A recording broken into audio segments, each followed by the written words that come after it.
नाजरीन, इस वक्त एक बड़ी खबर सामने आ रही है। हज कमेटी ऑफ इंडिया का अहम फैसला। अब आजमीन हज को नहीं जमा करनी होगी एक्सरे ब्लड रिपोर्ट। 2018 की तरह फिटनेस रिपोर्ट ही जमा करानी होगी। नाजरीन, आपको बताते हैं हज कमेटी ऑफ इंडिया ने एक अहम फैसला लिया है। अब आजमीन हज को एक्सरे और ब्लड रिपोर्ट जमा नहीं करानी होगी, बल्कि 2018 की तरह फिटनेस रिपोर्ट ही जमा करानी होगी।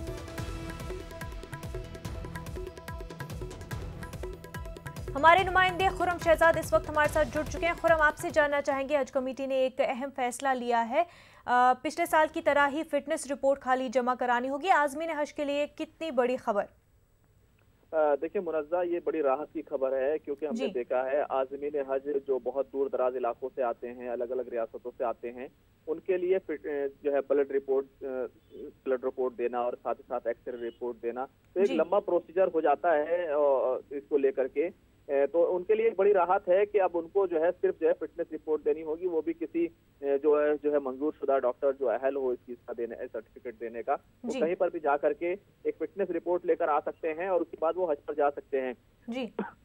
हालांकि 15 जनवरी को एक सर्कुलर जारी किया गया था, जिसमें कहा गया था एक्सरे रिपोर्ट और ब्लड रिपोर्ट दोनों दी जाए, क्योंकि कई तरह की दिक्कतें चल रही हैं। स्वाइन फ्लू और दूसरी बीमारियों का भी मसला बना रहता है, जिसकी वजह से इस तरह की चीजें की गई थी। लेकिन उसके बाद जिस तरह से दिक्कतें सामने आए और मुख्तलिफ रिप्रेजेंटेशन हज कमेटी ऑफ इंडिया के सामने आए, उसके बाद 27 जनवरी को एक मीटिंग हुई है अभी पिछले दिनों, और उसके बाद जो नया सर्कुलर आया है उसमें राहत दी गई है कि अब वो सिर्फ अपनी फिटनेस रिपोर्ट देंगे और किसी भी जगह से जो भी मंजूर शुदा डॉक्टर हैं, जो अहल डॉक्टर हैं, वहां से वो ले सकते हैं और वो रिपोर्ट जो है वो जमा कर देंगे। उसके बाद वो हज पर रवाना हो सकते हैं।